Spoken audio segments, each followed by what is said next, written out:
રાજ્યમાં હજુ 2 દિવસ કમોસમી વરસાદની આગાહી. ગોંડલમાં કરા સાથે થયો તોફાની વરસાદ. સૌરાષ્ટ્ર, ઉત્તર અને મધ્ય ગુજરાતમાં વરસાદ થવાનું અનુમાન. અમદાવાદમાં આજે આઈપીએલની ફાઇનલ મેચ. લોકોને સ્ટેડિયમમાં અપાયો પ્રવેશ. આજે વરસાદનું વિઘ્ન નડે તેવી સંભાવના.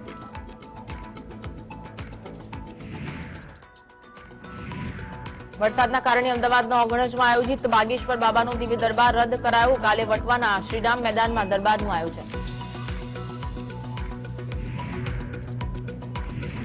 રાજકોટમાં ધીરેન્દ્ર શાસ્ત્રીના દિવ્ય દરબાર પહેલા ઉઠ્યા વિરોધના સૂર. અજાણ્યા શખ્સોએ ફાડ્યા પોસ્ટર. તો વડોદરામાં તૈયારીનો ધમધમાટ.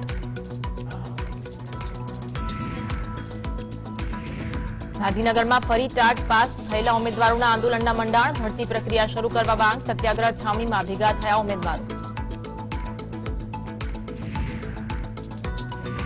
અમદાવાદના હાટકેશ્વરના બ્રિજમાં ભ્રષ્ટાચાર કેસમાં આરોપીઓ ખોખરા પોલીસ સમક્ષ થયા હાજર. અજય ઇન્ફ્રાસ્ટ્રક્ચરના ચિરાગ પટેલ અને કલ્પેશ પટેલનું આત્મસમર્પણ.